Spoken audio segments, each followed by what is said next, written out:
ये डिबेट ही बड़ी शर्मनाक है। जो ये डिमांड कर रहा था कि साहब वंदे मातरम हो, पहले सुनाता और सुनाने के बाद अपनी स्पीच शुरू करता, तब तो ये बात समझ में आती थी। मैं आपसे यकीन के साथ कहता हूँ, जो दो पंक्तियाँ जो हमारी हैं, जिनको हम राष्ट्रगान कहते हैं, वो भी नहीं मालूम है इनको। ये देशद्रोही हैं, ये वो चीज़ें लाना चाहते हैं जिसमें आधी कौम बढ़ जाए। इस तरह की जो बहस है रोज़ और रोज़ हिंदुस्तान को नीचे कर रही हैं। दुनिया 150 साल आगे क्या होगी उस पर काम करती है। ये मुल्क में जो सरकार है 150 साल पहले क्या हुआ था उसकी एक कहानी लिखते हैं। जो नेशनल सॉन्ग है जितना है, जो हमारे बुजुर्गों ने एक्सेप्ट किया, हम उसको मान रहे हैं।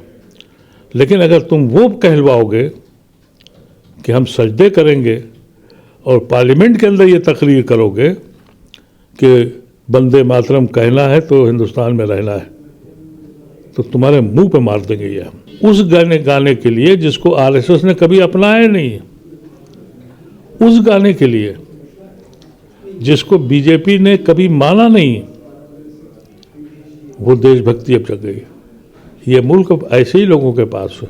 जब ये बहस हो रही थी तो हजारों हजार पैसेंजर्स पार्लियामेंट एयरपोर्ट पर मर रहे थे भूखे ठंडक में।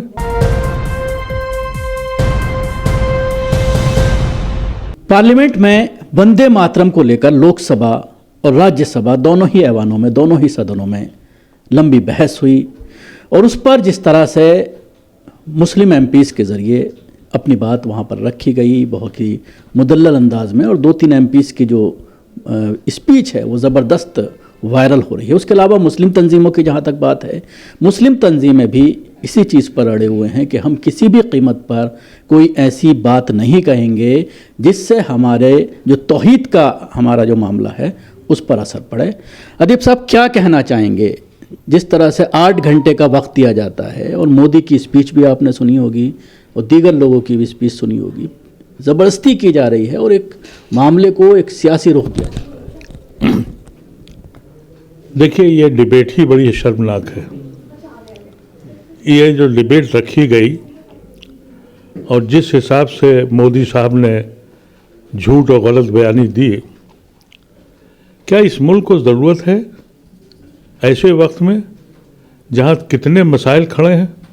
जब ये बहस हो रही थी तो हजारों हजार पैसेंजर्स पार्लियामेंट एयरपोर्ट पर मर रहे थे भूखे ठंडक में। किसी मुहज़्ज़ब मुल्क में उस दिन अगर बहस होनी थी तो इस बात पे होनी थी कि इंडिगो एयरलाइन ने जो दादागिरी करके और सड़कों पर खड़ा कर दिया है, किसी की माँ बीमार है, किसी का बाप बीमार है, कोई परेशानी में है, इस पे बहस नहीं हो रही है। 150 साल पहले जो लिखा गया और वो चीज़ लिखी गई जो हमारे बुजुर्गों ने, जिन्होंने इस मुल्क को आज़ाद कराया, उन्होंने जो राष्ट्रीय गान बनाया, उनके ऊपर शोभा कर रहे हो। अरे नेहरू को गरिया रहे हो, क्या आप गांधी को भी करोगे? क्या हम उसका क्यों नहीं लेते? सुभाष चंद्र बोस का नाम क्यों नहीं लेते? टैगोर का नाम क्यों नहीं लेते? जो 2 शुरू की पंक्तियां हैं उसको उन्होंने, जो बुजुर्गों ने अपनाया, वो पहले दिन से गाई जा रही। और कांग्रेस ने 1905 से इसको अपने अडॉप्ट किया था। ये बतावें मोदी साहब, और अगर सच्चे थे तो पहले राष्ट्रगान करके सुना देते। मैं आपसे यकीन के साथ कहता हूँ, जो 2 पंक्तियाँ जो हमारी हैं, जिनको हम राष्ट्रगान कहते हैं, वो भी नहीं मालूम है इनको। और जिसके लिए वो कह रहे हैं, वो पहले उनको चाहिए था डिबेट शुरू होने से पहले हर स्पीकर को जो ये डिमांड कर रहा था कि साहब वंदे मातरम हो, पहले सुनाता और सुनाने के बाद अपनी स्पीच शुरू करता, तब तो ये बात समझ में आती थी कि ये देशभक्त हैं। ये देशद्रोही हैं। ये वो चीज़ें लाना चाहते हैं जिसमें आधी कौम बढ़ जाए। और जो ये गान है, इसके बाद जो अग्निपथ में जो पूरी उसकी किताब डाली गई है, वो पढ़ी है किसी ने? वो सिर्फ और सिर्फ मुसलमानों के खिलाफ है।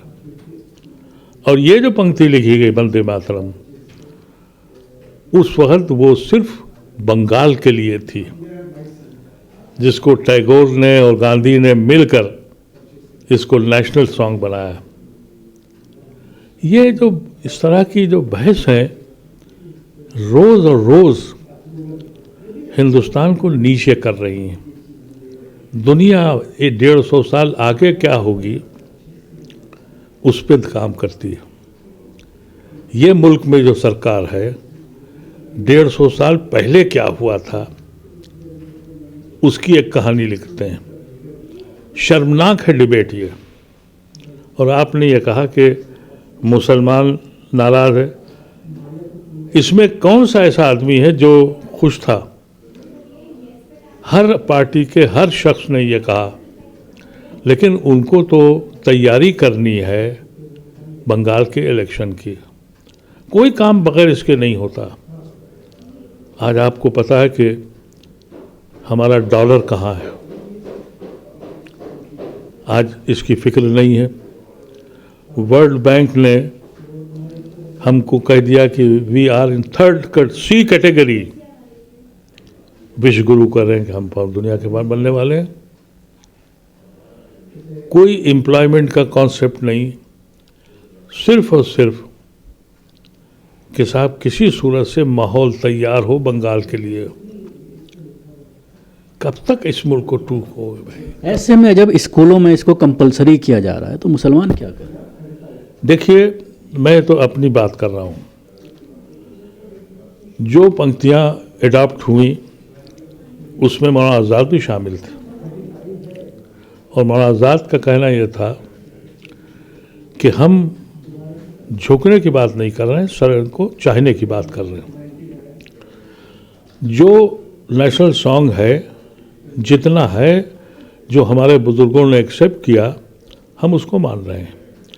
लेकिन अगर तुम वो कहलवाओगे कि हम सजदे करेंगे और पार्लियामेंट के अंदर ये तकरीर करोगे कि वंदे मातरम कहना है तो हिंदुस्तान में रहना है, तो तुम्हारे मुंह पे मार देंगे ये हम, याद रखना। और अगर कोई आदमी ये कहता है, जो भी आपसे कहे, उससे कह दिया तुम सुना दो मुझे ये, सिवाय चिल्ला चिल्ला के वंदे मातरम जिंदाबाद, वंदे मातरम जिंदाबाद। अरे अग्निपथ में तो ये लिखा हुआ है मुसलमानों के गांव जलाओ। गांव जलाए उन्होंने, ये वहाँ की लड़ाई थी। इसको जहाँ ला के स्प्रेड कर रहे हैं, कह रहे हैं कि साहब वो नेहरू ने तोड़ दिया। तोड़ने वाले तो तुम हो। जब एक चीज़ सेटल्ड हो गई, एक्सेप्ट कर ली गई, मुस्लिम उलमाओं ने भी इन 4 पंक्तियों के ऊपर कोई एतराज़ नहीं किया, एक्सेप्ट कर लिया। जहाँ पर भी फंक्शन होता है, ऑफिशियल फंक्शन, वहाँ ये गाया जाता है और मुसलमान भी उसी एहतराम से खड़ा होता है जिस एहतराम से दूसरी कौम के लोग खड़े होते हैं। लेकिन यहाँ पर चैन नहीं है उस गाने के लिए जिसको आरएसएस ने कभी अपनाया नहीं, उस गाने के लिए जिसको बीजेपी ने कभी माना नहीं। वो देशभक्ति अब जग गई। ये मुल्क अब ऐसे ही लोगों के पास है। ये अफसोसनाक पहलू है।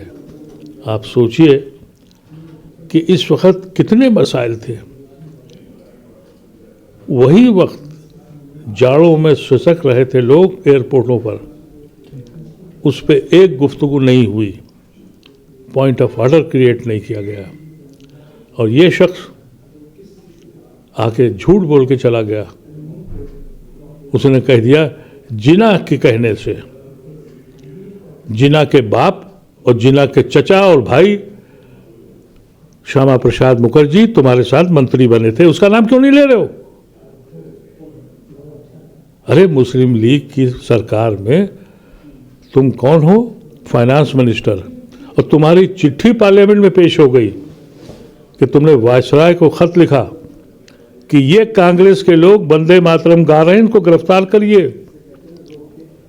वो आदमी कितने सीना ठोक के झूठ बोल रहा है पार्लियामेंट के अंदर कि नेहरू ने डिवाइड कर दिया। उसकी धूल भी नहीं हो तुम।